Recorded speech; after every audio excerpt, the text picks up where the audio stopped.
MP পদ ছাড়তে গাজী নজরুলকে জামায়াতের আলটিমেটাম, না মানলে স্পিকার ইসিতে চিঠি, আইন অনুযায়ী ব্যবস্থা জানালেন ইসি সচিব। জুলাইয়ের উত্তাল এদিনে সারা দেশে আতঙ্কজনক পরিস্থিতি, ফ্যাসিস্টদের দমন পীড়নে স্তম্ভিত জাতি, আলটিমেটামে গতি পায় আন্দোলন। উজানের ঢলে কুষ্টিয়ার দৌলতপুরের পদ্মায় তীব্র ভাঙন, আতঙ্কে নদী পাড়ের বাসিন্দারা, ভারী বর্ষণে ফসলের ক্ষতিতে দিশেহারা হাতিয়ার কৃষক। এবং ভারত জুড়ে ছড়িয়ে পড়ছে জেনজি আন্দোলন, সরব প্রবাসীরাও, পুলিশের ভূমিকা নিয়ে দিল্লি হাইকোর্টের প্রশ্ন।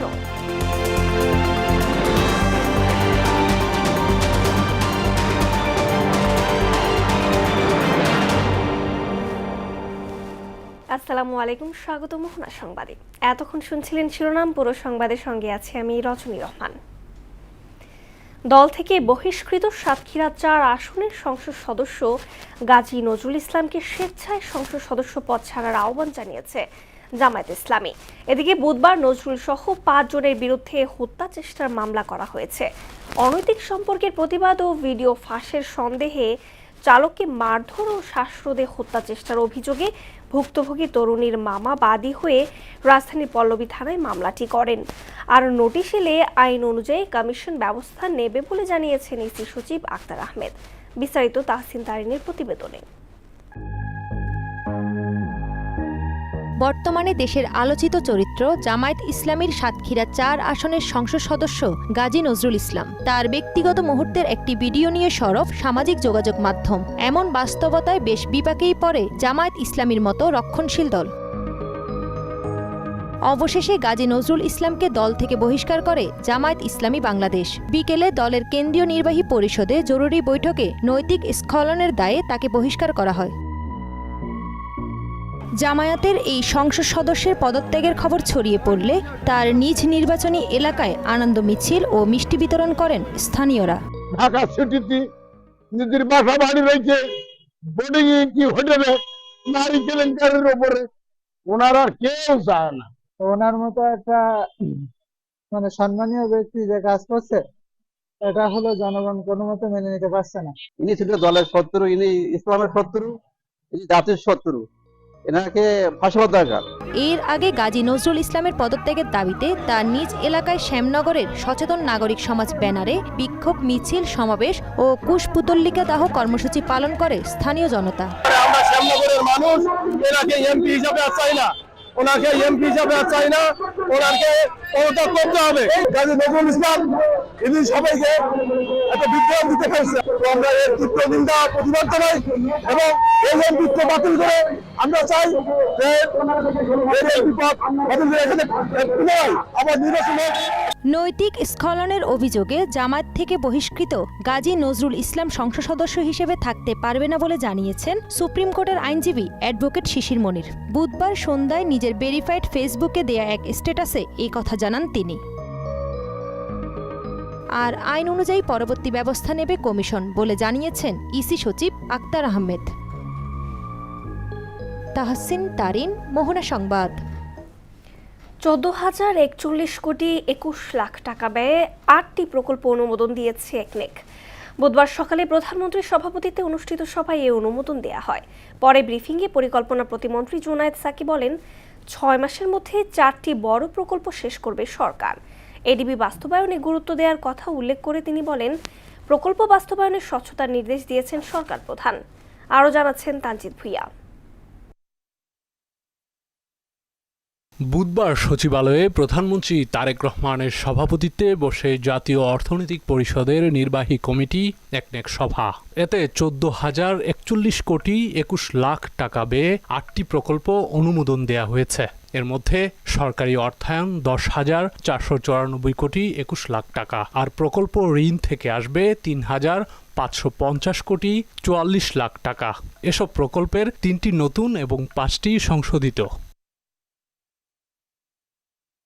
পরে সংবাদ সম্মেলনে পরিকল্পনা প্রতিমন্ত্রী জুনায়েদ সাকি বলেন, অনুমোদিত প্রকল্পের মধ্যে দিনাজপুর, ঠাকুরগাঁও ও পঞ্চগড় জেলার সমন্বিত উন্নয়ন প্রকল্প এবং পল্লী সড়ক রক্ষণাবেক্ষণ ও কর্মসংস্থান প্রকল্প গুরুত্বপূর্ণ। ঢাকা আশুলিয়া যে এলিভেটেড এক্সপ্রেসওয়ে যে নির্মাণ প্রকল্প, সেটার প্রথম সংশোধনী প্রস্তাব আগেই হয়েছিল, সেটা দ্বিতীয় সংশোধনী প্রস্তাব আজকে অনুমোদন করা হয়েছে। গ্যাসের কূপ খনন, সেটা একটা মূল্যায়ন কাম উন্নয়ন কূপ বেগমগঞ্জ 5 এবং 2টি অনুসন্ধান কূপ বেগমগঞ্জ 6 ও সুনেত্র 2 এর যে নতুন প্রকল্প প্রস্তাব সেটি অনুমোদন করা হয়েছে। মেডিকেল কলেজ হাসপাতালগুলোতে 50 শয্যা বিশিষ্ট ডায়ালিসিস সেন্টার এবং জেলা হাসপাতালগুলোতে 10 শয্যা বিশিষ্ট ডায়ালিসিস সেন্টার তৈরির যে প্রকল্প, এটা দ্বিতীয় সংশোধন প্রস্তাবটি আজকে অনুমোদন করা হয়েছে। প্রকল্প গ্রহণ, অনুমোদন ও বাস্তবায়নের প্রতিটি ধাপে আরও স্বচ্ছতা ও জবাবদিহি নিশ্চিতে সংশ্লিষ্ট সংস্থাগুলোর প্রতি প্রধানমন্ত্রীর নির্দেশনা তুলে ধরেন তিনি। এই প্রকল্পগুলোকে আসলে উপযোগী করে তোলা, বিশেষত আমাদের সরকারের যে নির্বাচনী ইস্তেহার আছে তার সাথে সামঞ্জস্যপূর্ণ করে তোলা। মাননীয় প্রধানমন্ত্রী এই বিষয়ে আবারও নির্দেশনা দিয়েছেন যে প্রকল্প বাস্তবায়নের এই বিষয়টিকে কত যৌক্তিক করা যায় সময়ের দিক থেকে, এবং সেটার জন্য প্রয়োজনীয় যে নীতিমালা এবং নির্দেশনা সেগুলো সামনের দিনে আসবে। প্রতিমন্ত্রী জানান, এডিপির পুরো বাস্তবায়ন গুরুত্ব সহকারে দেখছে বর্তমান সরকার, ফলে দেশি বিদেশি বিনিয়োগ বাড়বে। এবং এডিপি বাস্তবায়ন বর্তমান সরকার অত্যন্ত গুরুত্বের সাথে দেখছে।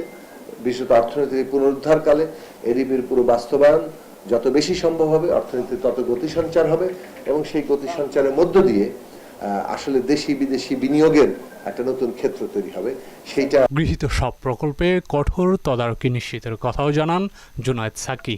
180 দিনের মধ্যেই এই 4টি বড় কাজ পরিকল্পনা মন্ত্রণালয় সম্পন্ন করতে পারবে এবং এটার মধ্যে এই যে প্রকল্প বাস্তবায়নের যে সমস্যাগুলি, সেটার মধ্যে একটা গুরুত্বপূর্ণ কাজ হয়ে আছে, সেটা হচ্ছে অটোমেশন। তানজিদ ভুইয়া, মোহনা সংবাদ, ঢাকা। নিজেদের লোক বসাতে স্থানীয় সরকার নির্বাচন দিচ্ছে না সরকার বলে মন্তব্য করেছেন জাতীয় নাগরিক পার্টি এনসিপির সদস্য সচিব ও রংপুর 4 আসনের সংসদ সদস্য আক্তার হোসেন। আর দলের মুখ্য সমন্বয়ক নাসির উদ্দিন পাটোয়ারি অভিযোগ করেন, জনরায়ের বিপক্ষে গিয়ে বিএনপি সরকার বাংলাদেশের সংস্কারের বিপরীতে সংশোধন কমিটি চাপিয়ে দিয়েছে। বুধবার রাতে লালমনিরহাটের কালীগঞ্জে জুলাই পদযাত্রা শেষে বক্তব্যে এসব কথা বলেন তারা। এ সময় আর উপস্থিত ছিলেন উত্তরাঞ্চলের মুখ্য সংগঠক সার্জিস আলম এবং জাতীয় যুবশক্তির কেন্দ্রীয় যুগ্ম সাধারণ সম্পাদক ঐশী আলম। বর্তমানে জনরায়ের বিপক্ষে গিয়ে বিএনপি সরকার বাংলাদেশের সংস্কার বিপরীতে একটি সংশোধন কমিটি চাপিয়ে দিয়েছে। স্থানীয় সরকারের নির্বাচন দেবে, পরে শুনলাম 6 মাসের মধ্যে নির্বাচন, পরে শুনলাম অল্প সময়ের মধ্যে নির্বাচন। এখন আজকে এসে শুনি মির্জা ফখরুল ইসলাম আলমগীর সাহেব বলছেন নির্বাচন ইউনিয়ন পরিষদের সেগুলো নাকি দেওয়া হবে আগামী বছরের শুরুতে। সে আগামী বছরের শুরুর কথা বলে সেটা অর্ধ বছরে চলে যাবে। এবার রক্তাক্ত জুলাই প্রসঙ্গ।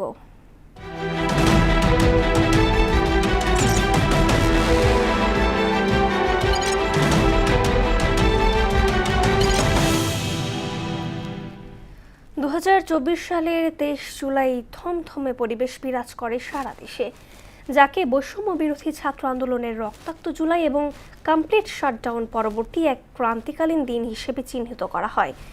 এই দিনে পূর্ববর্তী দিনগুলোর ভয়াবহ রাষ্ট্রীয় সহিংসতা ও দমন পীড়নের ক্ষতে দেশ যখন স্তম্ভিত, তখন একদিকে স্বৈরাচারী সরকারের আইনি কৌশল এবং অন্যদিকে আন্দোলনকারীদের প্রতিরোধ ও নতুন আলটিমেটামের মধ্য দিয়ে এক জটিল রূপ নেয়।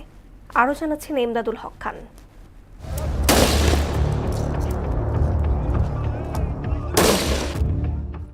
2024 সালের 23 জুলাই টানা সংঘাত, কারফিউ এবং ইন্টারনেট বন্ধের মধ্যে তৎকালীন সরকার জারি করে বহুল আলোচিত কোটা সংস্কারের প্রজ্ঞাপন। নতুন প্রজ্ঞাপনে সরকারি, আধা সরকারি, স্বায়ত্তশাসিত ও সংবিধিবদ্ধ প্রতিষ্ঠানের 9ম থেকে 20 গ্রেড পর্যন্ত চাকরিতে 93% পদে মেধার ভিত্তিতে এবং 7% পদে কোটা রাখার সিদ্ধান্ত কার্যকর হয়। তৎকালীন শেখ হাসিনা সরকার একে আন্দোলনের অবসান হিসাবে প্রচারের চেষ্টা করে।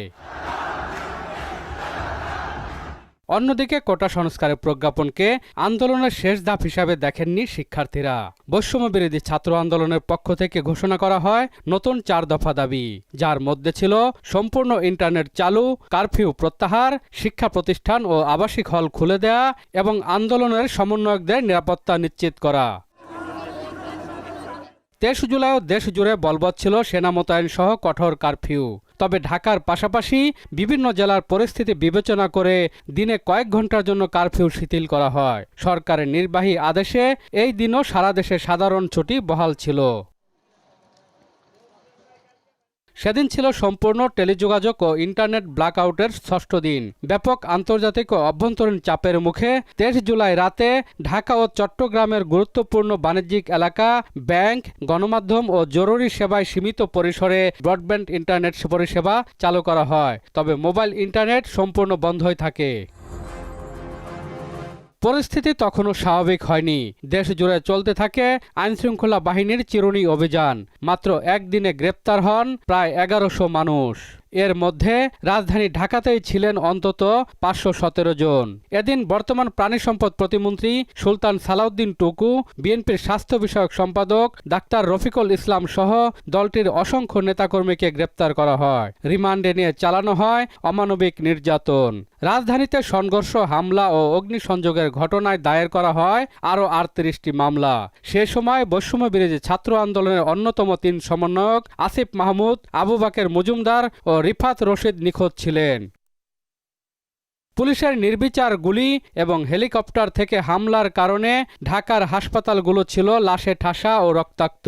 23 জুলাইও দেশের বিভিন্ন হাসপাতালে চিকিৎসাধীন অবস্থায় আরও বেশ কয়েকজন গুরুতর আহত শিক্ষার্থী ও সাধারণ মানুষ মারা যান। ফলে 200 ছাড়িয়ে যায় আনুমানিক মৃত্যুর সংখ্যা। মূলত 23 জুলাইয়ের এই আপাত শান্ত কিন্তু থমথমে পরিস্থিতি পরবর্তীতে ছাত্র জনতার পুঞ্জীভূত ক্ষোভকে আরও বাড়িয়ে দেয়, যা আন্দোলনকে এক দফা অর্থাৎ শেখ হাসিনা সরকারের পতনের চূড়ান্ত অভ্যুত্থানের দিকে ধাবিত করে। এমদাদুল হক খান, মহানা সংবাদ, ঢাকা। রাঙামাটির কাপ্তাই হ্রদের পানির উচ্চতা কমে আসায় টানা 107 ঘন্টা 40 মিনিট পর বাঁধের 16টি জলকপাট বন্ধ করা হয়েছে। বুধবার রাত 11টায় সব জলকপাট বন্ধ করে দেওয়া হয়। বিষয়টি জানান কর্ণফুলী পানি বিদ্যুৎ কেন্দ্রের ব্যবস্থাপক প্রকৌশলী মাহমুদ হাসান। গত 4 দিন ধরে স্পিলওয়ের 16টি জলকপাট দিয়ে পানি নিষ্কাশনের ফলে কাপ্তাই লেকের পানির উচ্চতা ছিল 103.26 ফুট। উজানের ঢলে কুষ্টিয়ার দৌলতপুরে তীব্র আকার ধারণ করেছে পদ্মা নদীর ভাঙন। প্রবল স্রোতে প্রতিনিয়তই নদী গর্ভে হারিয়ে যাচ্ছে শত শত বিঘা আবাদি জমি। এতে চরম আতঙ্কে রয়েছেন নদী পাড়ের বাসিন্দারা। প্রতি বছর ভাঙনে সর্বশান্ত হলেও নদী শাসনে স্থায়ী কোনো উদ্যোগ না নেওয়ায় চরম ক্ষোভ ও হতাশা জানান স্থানীয়রা। মঞ্জুরুল ইসলাম খোকনের প্রতিবেদন, জানাচ্ছেন মাহমুদ আক্তার। কুষ্টিয়ার দৌলতপুরে পদ্মা নদীর পানি বৃদ্ধি পাওয়ায় উপজেলার মরিচা ইউনিয়নের মাঝদিয়ার, ভুরকাপাড়া ও কোলদিয়ার এলাকায় শুরু হয়েছে তীব্র নদী ভাঙন। গত 3 সপ্তাহে ভাঙনের কবলে পড়ে অর্ধশতাধিক কৃষকের প্রায় 300 বিঘা আবাদি জমি ও বিভিন্ন ফসল নদীগর্ভে বিলীন হয়েছে। এতে চরম দুশ্চিন্তায় পড়েছেন ক্ষতিগ্রস্ত কৃষকরা। স্থায়ী বাঁধ নির্মাণের দাবিতে ভুক্তভোগীরা একাধিকবার মানববন্ধন সহ বিভিন্ন প্রতিবাদ কর্মসূচি পালন করলেও নদী শাসনের কোনো কার্যকর উদ্যোগ গ্রহণ করেনি কর্তৃপক্ষ। তাই ভাঙন কবলিত এলাকা রক্ষায় দ্রুত স্থায়ী বাঁধ নির্মাণ ও কার্যকর নদী শাসনের দাবি জানান তারা। গাঙ্গে যে অবস্থা একটা বাড়ি বলে যেভাবে চলে যাচ্ছে ভাঙতেই আছে, বাড়ি ভিন্নে চলে আসছে। আমাদের খুব খুব মার কষ্ট, আমাদের একটু বাঁচান। সব ভাঙি চলে গেছে। আমার এখন মাঠ ভাঙা শুরু করেছে। এখন আমরা কোথায় যাব, কোথায় কি করব, আমরা থাকার কোনো পরিবেশ নাই। জোর আবেদন স্থায়ীভাবে বেড়ে পাচ্ছে। আমরা এখানে 10-12 হাজার লোকের বসতি। দ্রুত ভাঙন কবলিত এলাকায় জিও ব্যাগ ফেলার ব্যবস্থা নেওয়া হবে বলে জানায় পানি উন্নয়ন বোর্ড। যেসব পয়েন্টগুলো খুব অধিক ঝুঁকিপূর্ণ অবস্থায় তৈরি হচ্ছে, সেই সব পয়েন্টগুলোতে আমরা সাইট পরিদর্শন করে আমাদের ঊর্ধ্বতন কর্তৃপক্ষের অনুমতি সাপেক্ষে আমরা সেখানে জিও ব্যাগ এবং টিউব ফেলে আমরা ভাঙন প্রতিরোধের প্রয়োজনীয় ব্যবস্থা করব। ভাঙন রোধে সংসদে বরাদ্দ চেয়ে ডিও লেটার উপস্থাপনের কথা জানান স্থানীয় সংসদ সদস্য। জিও ব্যাগ মারার জন্য আমি বারবার তাদের অনুরোধ করেছি, ডিও লেটার দিয়েছি। মাত্র 2 কোটি টাকা ওখানে সরকারিভাবে মন্ত্রী মহোদয় স্যাংশন দিয়েছিলেন। শুধু আশ্বাস নয়, দ্রুত স্থায়ী বাঁধ নির্মাণে এগিয়ে আসবে কর্তৃপক্ষ, এমন প্রত্যাশা নদী পাড়ের বাসিন্দাদের। মাহমুদ আক্তার, মোহনা সংবাদ।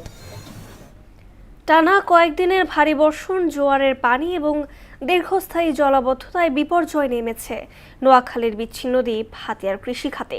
নুয়ে পড়েছে 20 তলার চারা, নষ্ট হয়েছে বিস্তীর্ণ জমিতে আবাদ করা সবজি। মাঠের পর মাঠ ফসল তলিয়ে যাওয়ায় পুঁজি হারিয়ে দিশেহারা হয়ে পড়েছেন প্রান্তিক কৃষকরা। ফিরোজউদ্দিনের তথ্যচিত্রে তাহসিন তারিনের প্রতিবেদন। দক্ষিণের বিচ্ছিন্ন দ্বীপ নোয়াখালীর হাতিয়া উপজেলার 11 ইউনিয়ন ও একটি পৌরসভার মধ্যে চরকিং ও চরঈশ্বর অঞ্চল সবজি চাষের জন্য বিখ্যাত। কিন্তু গত কয়েকদিনের টানা ভারী বর্ষণের ফলে তলিয়ে যায় এই 2 ইউনিয়নের অধিকাংশ সবজি ক্ষেত। বৃষ্টি ও পানি কমা শুরু হলেও তার আগেই সবজির গোড়ায় পচন ধরে যায়। অনেকে নিজেদের সহায় সম্বল বিক্রি করে এই সবজি চাষ শুরু করেন, আবার অনেকে এনজিও থেকে ঋণ নিয়ে চাষাবাদে নেমেছেন। নিজেদের শেষ সম্বল হারিয়ে নিঃস্ব প্রায় অনেক কৃষক। উপজেলার বিস্তীর্ণ ফসলি জমি পানির নিচে তলিয়ে যাওয়ায় আউশ ধান, বীজতলা, মৌসুমি সবজি, ফল, মরিচ ও পানের বরজ সহ প্রায় 25,000 হেক্টর জমির ফসল ক্ষতিগ্রস্ত হয়। এতে প্রায় 80,000 কৃষক আর্থিক সংকটে পড়েছেন। প্রাথমিকভাবে কৃষকরা 20 কোটি টাকারও বেশি ক্ষয়ক্ষতির আশঙ্কা করছেন। 15 কেজি ধান ফেলাইছি, ফেলাইবার পরে 20টা নষ্ট হয়ে গেছে। এই সমস্ত নষ্ট হওয়ার কারণে যে সবজি এখন আমাদের সংকট পড়ে গেছি, না পারছে যে কৃষক খাইতে না খাইতে বাজার দেখতে ভক্তরা কিনে খেতে। এদিকে কৃষি অফিস থেকে সঠিক সহযোগিতা না পাওয়ার অভিযোগ মাঠ পর্যায়ে ক্ষতিগ্রস্ত কৃষকদের। কৃষি অফিসার আছে, এখনো আজ পর্যন্ত আসি দেখে নাই যে আমরা ক্ষতিগ্রস্ত। কৃষি অফিসার থেকে বা পরিষদ থেকে কেউ আমাদেরকে দেখতেও আসে না। কৃষি বিভাগ বলছে টানা বৃষ্টিতে হাতিয়ায় সবচেয়ে বেশি ক্ষতি হয়েছে কৃষকের। ইতোমধ্যে ক্ষয়ক্ষতির বর্ণনা জেলা অফিসে পাঠানো হয়েছে। সরকারি বরাদ্দ পেলে তা ক্ষতিগ্রস্ত কৃষকদের কাছে পৌঁছানো হবে। প্রথমে প্রাথমিক একটা ক্ষয়ক্ষতির রিপোর্ট প্রেরণ করেছি, পরবর্তীতে আমরা একটা ঊর্ধ্বতন কর্তৃপক্ষের কাছে চূড়ান্ত প্রতিবেদন প্রেরণ করেছি। এই প্রতিবেদনের প্রেক্ষিতে ভবিষ্যতে হয়তো প্রণোদনার কোনো কার্যক্রম আসলে সেটার মাধ্যমে কৃষকদেরকে পুনর্বাসিত করা হবে। কৃষকদের ক্ষতি কাটিয়ে ওঠা এবং খাদ্য নিরাপত্তা বজায় রাখতে যথাযথ ক্ষয়ক্ষতির নিরূপ করা গেলে কৃষকেরা ঘুরে দাঁড়াতে পারবে বলে প্রত্যাশা সংশ্লিষ্টদের। তাহসিন তারিন, মোহনা সংবাদ। করোনা মহামারীর 7 বছর পার হলেও এখনও চালু হয়নি দিনাজপুরের বিরল রাধিকাপুর ইমিগ্রেশন চেকপোস্ট। যাত্রী পারাপার বন্ধ থাকায় চরম ভোগান্তিতে পড়েছেন উত্তরবঙ্গের ভ্রমণ পিপাসী মানুষ ও ভারতে চিকিৎসা নিতে যাওয়া রোগীরা। স্থানীয়দের দাবি দ্রুত যেন খুলে দেওয়া হয় এই স্থলপথটি। সুবল রায়ের প্রতিবেদন, জানাচ্ছেন মিশাল বিনতে আনোয়ার। দীর্ঘ 7 বছর ধরে এভাবেই নীরব নিথর পড়ে আছে দিনাজপুরের বিরল রাধিকাপুর ইমিগ্রেশন চেকপোস্ট। 2020 সালে 13 মার্চ করোনা মহামারীর শুরুতে এই পথ দিয়ে যাত্রী পারাপার বন্ধ করে দেয় কর্তৃপক্ষ। এরপর বিশ্ব পরিস্থিতি স্বাভাবিক হলেও এই চেকপোস্টে আর প্রাণচাঞ্চল্য ফেরেনি। ভারতের ট্যুরিস্ট ভিসা পুরোপুরি চালু হয়েছে, তবে ইমিগ্রেশনটি বন্ধ থাকায় বিপাকে পড়েছেন দিনাজপুর সহ উত্তরবঙ্গের লাখো মানুষ। বিশেষ করে উন্নত চিকিৎসার জন্য যারা নিয়মিত ভারতে যান তাদের পোহাতে হচ্ছে চরম ভোগান্তি। হিলি, বাংলাবান্ধা বা বুড়িমারি ঘুরে দীর্ঘ পথ পাড়ি দিতে গিয়ে বাড়ছে খরচ ও ভোগান্তি। হিলি এই দিকে উত্তরে বাংলাবান্ধা ঠাকুরগাঁ দিয়ে খুব অসুবিধা আমাদের। এই দিক দিয়ে হলে আমার সুবিধা খুব আর কি। খরচা বেশি, তারপরে যাওয়া আসা ভোগান্তি খুব। আর এখানে আমাদের এই ভাড়াডাঙ্গি থেকে মাত্র 1 কিলো বা 1.5 কিলো, এখানে খুব সুবিধা আমাদের। ট্যুরিস্ট ভিসা হোক, মেডিকেল ভিসা হোক, যেতে হয় তাহলে আমাদের হিলি বা বেনাপোল অথবা শিলিগুড়ি, জলপাইগুড়ি। কিন্তু দিনাজপুর জেলার জন্য এটা বিশেষ একটা টাফ ব্যাপার। স্থানীয়দের অভিযোগ, এই রুটটি চালু থাকলে খুব কম সময় এবং সাশ্রয়ী খরচে ভারতে যাতায়াত করা সম্ভব হবে। বারবার দাবি জানানোর পরও বন্দরটি চালুর কোনো উদ্যোগ না নেওয়ায় ক্ষোভ প্রকাশ করেন স্থানীয় জনপ্রতিনিধিরাও। ট্যুরিস্ট এবং মেডিকেল ভিসা খুলতেছে, সেহেতু আমাদের সবাই সুবিধার্থে সরকার ভারত যেন জরুরি ভিত্তিতে এই ইমিগ্রেশনটা চালু করেন। স্থানীয় সংসদ সদস্য জানিয়েছেন ইমিগ্রেশনটি দ্রুত সচল করতে দ্বিপাক্ষিক আলোচনা ও প্রশাসনিক প্রক্রিয়া চলছে। উভয় দেশের চাওয়া পাওয়ার যদি সম্মিলন ঘটে, নিশ্চয়ই এই পোর্টটি আমরা অচিরেই চালু করতে পারবো বলে আমি বিশ্বাস রাখি। বন্ধ হওয়ার আগেই এই রুট দিয়ে প্রতিদিন 200 থেকে 250 জন যাত্রী যাতায়াত করতেন। উত্তরবঙ্গের মানুষের এখন একমাত্র দাবি দ্রুত যেন বাস্তবায়ন করা হয় এই চেকপোস্ট চালুর উদ্যোগ। মিশাল বিনতে আনোয়ার, মোহনা সংবাদ। নারায়ণগঞ্জের সিদ্ধিরগঞ্জে একটি প্রাইভেট কার ও সিএনজির সঙ্গে অটোরিকশার ধাক্কা লাগাকে কেন্দ্র করে প্রাইভেট কার চালকের মারধরে অটোরিকশা চালক রফিকুল ইসলামের মৃত্যু হয়েছে। বুধবার রাত 11টায় সিদ্ধিরগঞ্জপুর এলাকায় রায়হান সিএনজি পাম্পের সামনে এই ঘটনা ঘটে। নিহত রফিকুল পটুয়াখালী জেলার গেরাখালী গ্রামের ইউনিস হাওলাদারের ছেলে। সিদ্ধিরগঞ্জ থানার অফিসার ইনচার্জ জানান, ময়না তদন্তের জন্য নিহতের মরদেহ মর্গে পাঠানো হয়েছে। অভিযুক্ত প্রাইভেট কার চালক নাদিমকে গ্রেফতার করেছে পুলিশ।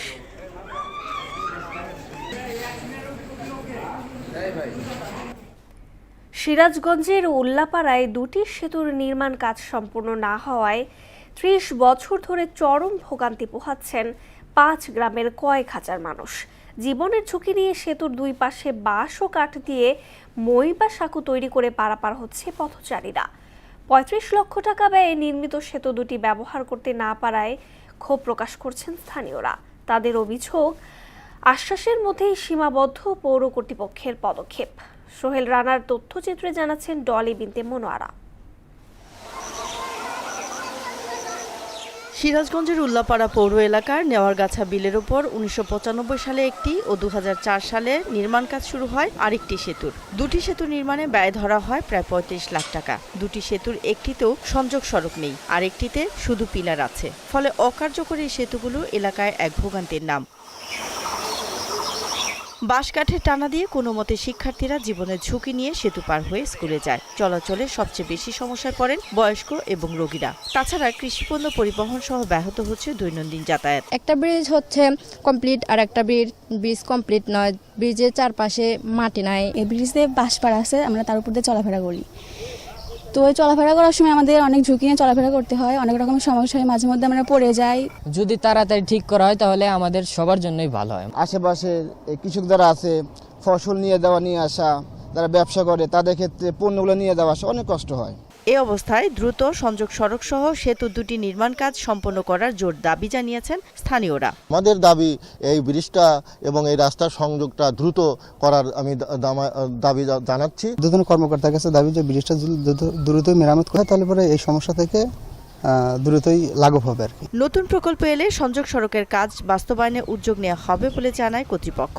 নেক্সট টাইমে আমাদের যে কোনো প্রজেক্ট আসবে সেই প্রজেক্টে অগ্রাধিকার ভিত্তিতে দুই পারের উইংস নির্মাণের জন্য আমরা চেষ্টা করব। আর এর আগে যদি সম্ভব হয়, যদি কোনো টিয়ার দ্বারা আমরা দুই পারের উইংস করে মাটি ফেলাইতে পারি, তাহলে টিয়ার দ্বারা কাজটা সমাধান করার চেষ্টা করব। জনভোগান্তি লাঘবে কর্তৃপক্ষ দ্রুত পদক্ষেপ নেবে এমন আশা এলাকাবাসীর।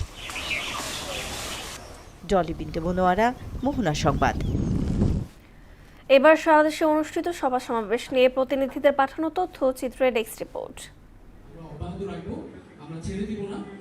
শিক্ষার্থীদের মাঝে বিজ্ঞান ভিত্তিক জ্ঞানের উৎকর্ষ সাধন এবং নতুন উদ্ভাবনী শক্তির দিক উন্মোচন করতে সিরাজগঞ্জের এনায়েতপুরে অবস্থিত খাজা ইউনুস আলী বিশ্ববিদ্যালয়ে ট্রিপলি বিভাগের আয়োজনে জাতীয় সায়েন্স অ্যান্ড ফিকশন ফেয়ার অনুষ্ঠিত হয়েছে। পার্বত্য চট্টগ্রামে দীর্ঘদিনের সংঘাতময় পরিস্থিতির অবসান, স্থায়ী শান্তি প্রতিষ্ঠা, নিরাপত্তা জোরদার, সাম্প্রতিক বন্যা পরবর্তী পরিস্থিতি মোকাবেলা এবং প্রাকৃতিক সম্পদের সুষ্ঠু ব্যবহার ও ভূমি ব্যবস্থাপনা বিষয়ে সচেতনতা বৃদ্ধির লক্ষ্যে আলোচনা সভা হয়েছে।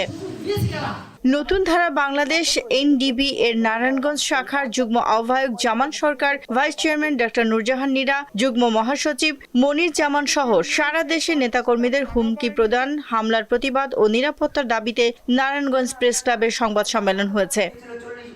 ফরিদপুর শহরের চর টেপাখোলা উচ্চ বিদ্যালয়ের ছাত্রছাত্রীদের মাঝে বিভিন্ন গাছের চারা বিতরণ করেছে ফরিদপুর পরিবেশ উন্নয়ন ফোরাম। ময়মনসিংহের ভালুকায় হেবা দলিলের মাধ্যমে 1 একর 61% জমি আত্মসাতের অভিযোগে দুলাল শিকদার ও কামরুল শিকদার নামের 2 ব্যক্তির বিরুদ্ধে মানববন্ধন ও বিক্ষোভ মিছিল করেছেন ভুক্তভোগী পরিবার ও এলাকাবাসী। নরসিংদী সদর উপজেলার দুর্যোগ ব্যবস্থাপনা অধিদপ্তর কর্তৃক মানবিক সহায়তা কর্মসূচির আওতায় বিভিন্ন প্রাকৃতিক দুর্যোগে ক্ষতিগ্রস্ত পরিবারের মাঝে ঢেউটিন ও নগদ অর্থ বিতরণ করেন নরসিংদী 1 আসনের সংসদ সদস্য জনাব খায়রুল কবির খোকন। ডলি বিনতে মনোয়ারা, মোহনা সংবাদ। খেলার খবর ক্রিকেট। আচরণ বিধি লঙ্ঘনের দায়ে জাতীয় দলের ক্রিকেটার লিটন দাস ও শেখ মেহেদী হাসানকে আর্থিক জরিমানা করেছে বাংলাদেশ ক্রিকেট বোর্ড। বিসিবি পরিচালক সিরাজউদ্দিন মোহাম্মদ আলমগীর নিশ্চিত করেন 2 খেলোয়াড়ই নিজেদের ভুল স্বীকার করেছেন। চোটের পুনর্বাসন প্রক্রিয়ার মধ্যে বিসিবিকে না জানিয়ে চীনের বেইজিংয়ে ঘুরতে যাওয়া লিটনের বিরুদ্ধে এই ব্যবস্থা নেওয়া হচ্ছে। অন্যদিকে অস্ট্রেলিয়ার বিপক্ষে টি-20 সিরিজের একাদশের সুযোগ না পেয়ে টিম ম্যানেজমেন্টের বিরুদ্ধে বিতর্কিত মন্তব্য করায় অভিযুক্ত হয়েছেন শেখ মেহেদী। ফুটবল। ম্যানচেস্টার সিটির মিডফিল্ডার ফিল ফোডেন ক্লাবের সঙ্গে আরও 4 বছরের নতুন চুক্তি স্বাক্ষর করেছেন। এই চুক্তির ফলে 2030 সালের গ্রীষ্ম পর্যন্ত এই ইতিহাদ স্টেডিয়ামেই থাকছেন তিনি। নতুন কোচ এনজো মারেস্কোর অধীনে নিজের ভবিষ্যৎ নিশ্চিত করতেই ফোডেন এই দীর্ঘমেয়াদী সিদ্ধান্ত নিয়েছেন। সিটির একাডেমি থেকে উঠে আসা এই ফুটবলার এই পর্যন্ত ক্লাবের হয়ে 369টি ম্যাচ খেলে 6টি প্রিমিয়ার লিগ ও 1টি চ্যাম্পিয়ন লিগ জিতেছেন।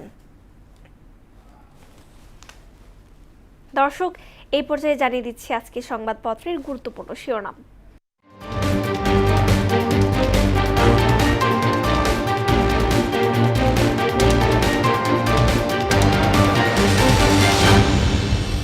দর্শক, শুরুতেই জানিয়ে দেব প্রথম আলো সংবাদপত্রের শিরোনাম। শিগগিরই পদত্যাগ করতে পারেন রাষ্ট্রপতি শাহাবুদ্দিন। পর্দা লঙ্ঘনের প্রমাণ পেয়েছে জামায়াত, দল থেকে বহিষ্কার।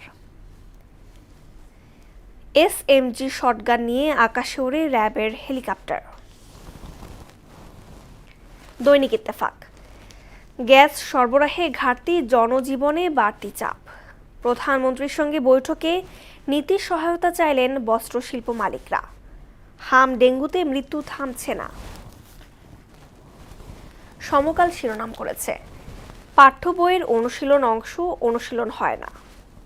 নজরুলকে দল থেকে বহিষ্কার, এমপি পদ নিয়ে প্রশ্ন।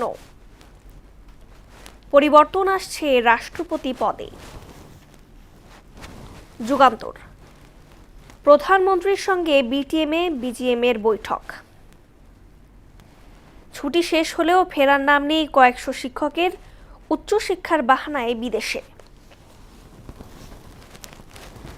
আমার দেশ। চলতি মাসেই বিদায় নিচ্ছেন রাষ্ট্রপতি চুপ্পু।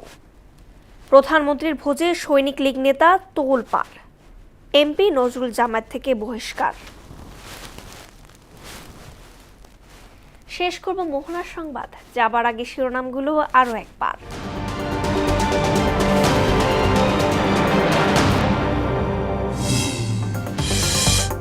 এমপি পদ ছাড়তে গাজী নজরুলকে জামায়াতের আলটিমেটাম। না মানলে স্পিকার ইসিতে চিঠি, আইন অনুযায়ী ব্যবস্থা, জানালেন ইসি সচিব। জুলাইয়ের উত্তাল এদিনে সারা দেশে আতঙ্কজনক পরিস্থিতি, ফ্যাসিস্টদের দমন পীড়নে স্তম্ভিত জাতি। আলটিমেটামে গতি পায় আন্দোলন। উজানের ঝড়ে কুষ্টিয়ার দৌলতপুরের পদ্মায় তীব্র ভাঙন, আতঙ্কে নদী পাড়ের বাসিন্দারা। ভারী বর্ষণে ফসলের ক্ষতিতে দিশেহারা হাতিয়ার কৃষক। এবং ভারত জুড়ে ছড়িয়ে পড়ছে জেনজি আন্দোলন, সরব প্রবাসীরাও। পুলিশের ভূমিকা নিয়ে দিল্লি হাইকোর্টের প্রশ্ন।